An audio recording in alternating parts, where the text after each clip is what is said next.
Garrett, good morning. How we doing?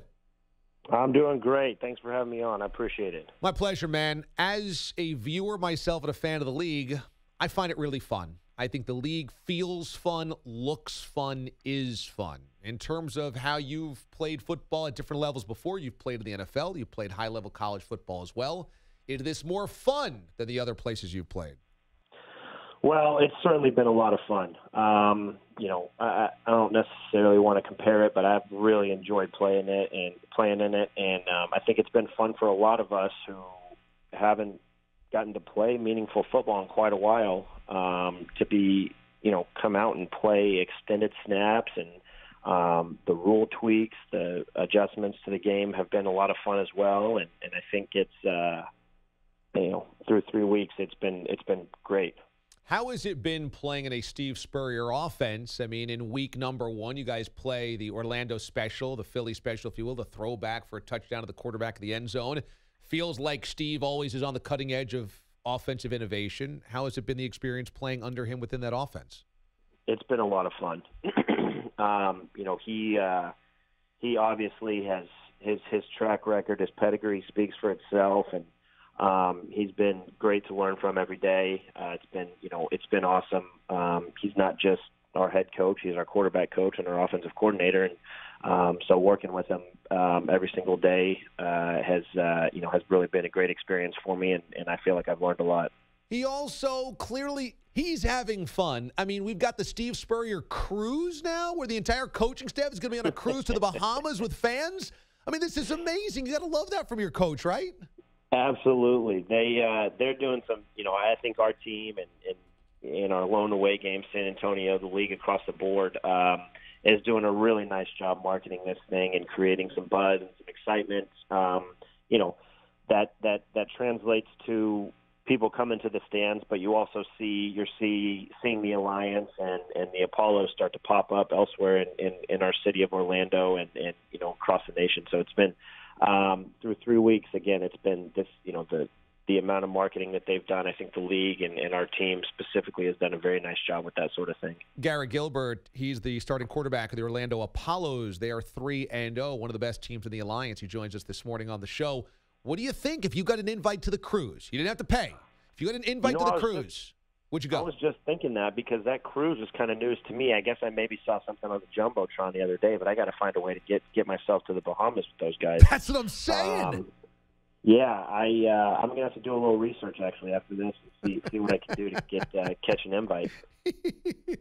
I find it good football, and I think that's been the key. We had Charlie Ebersol, the creator of the league, join us, and he said the quality of the football is going to be really important. And I found it to be very watchable and good quality football. You played at both Texas and at SMU. Would you compare it favorably to playing in the Big Ten or the Big 12 rather, or the American Football Conference? Well, to be honest, I mean it feels like professional football. Again, we've got some rule changes, but a lot of these guys over the past 2 or 3 years have either been playing on Sundays or were guys that were one snap away from playing on Sundays, and most of them understand, how football is played professionally, and I think, that's been my viewpoint of it from the beginning, and kind of like you said, it's been, the feedback I've gotten from some of my friends and people that I've spoken with has been that it has been good, watchable football, and hopefully that will continue to build as the season goes on, and I think the whole process we didn't have like you do in the NFL. We didn't have from April to September for game one. We had from middle of December to 1st of February. So that whole process was sped up, and I think you're going to start to see teams come together and the quality improve, exponentially or even more so as the season goes on, as teams grow together and mesh. I think you're right. I mean, I was kind of assuming it was going to be clunky football at first just because you guys didn't have extended off-season workouts, no offensive off-season workouts or extended preseason and what have you, and a bunch of guys that had never played together before, and yet it was pretty good from the start, but it has gotten better each and every week. Did it surprise you how good the talent you were either playing with or against was when you guys finally hit the field in week one? Well, in in the research I did and kind of making my decision to come to the Alliance, looking around at the rosters of each team, and obviously the quarterbacks were the kind of lone free agents, so to speak, as far as with the protector pick draft. Everyone else was you kind of knew what you were going to have on each team. But looking at all 8 teams, I mean, you saw names you recognize, and obviously they did a fantastic job, gathering coaching talent across the league. And so I think that's speaks volumes about the quality is all 8 of these coaches.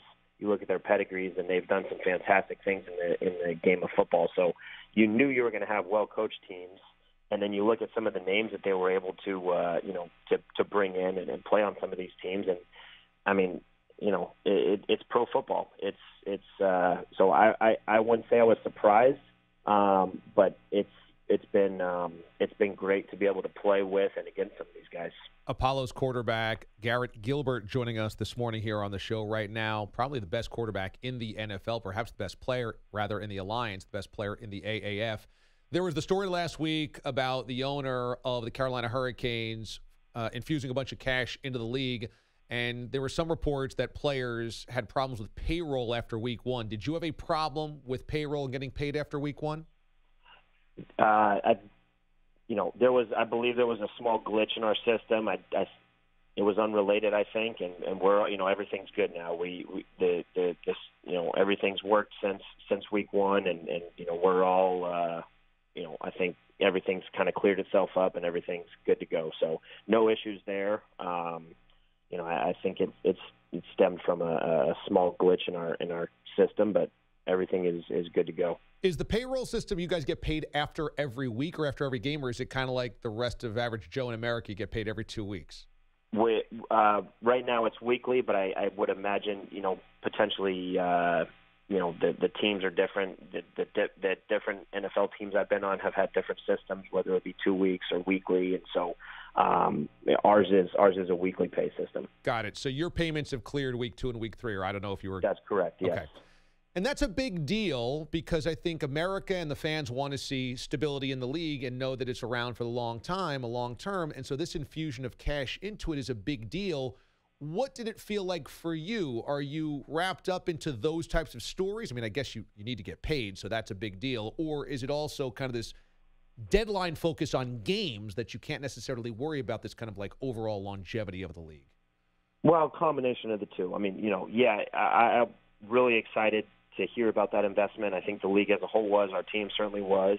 And I think that just speaks to the success of the league over the first couple of weeks. I mean, obviously that stuff doesn't happen overnight, but to see the league, the way it was received over the first couple of weeks of the season, it certainly creates a little bit of excitement, and you see guys investing in it. That's fantastic news, but that wasn't something that I was necessarily concerning myself with, because we had to get ready for a game that week. It was getting ready for San Antonio. Orlando Apollos at Salt Lake, and the Stallions coming up this weekend. You'll be able to watch that on Bleacher Report Live. It's a challenge for you guys. You're 3-0 right now, but going on the road all the way to Salt Lake, cross-country trip. You ready for this bad boy? Yeah, it's going to be a tough one. You're absolutely right. It's they just got a big win against Arizona, and we are certainly going to have to be prepared. Going on the road's always tough. We had a tough battle in San Antonio last week, and so we're going to have to be very sharp, and especially traveling across the country. Going to have a great week of practice, and get ready for a team that's coming off a big win.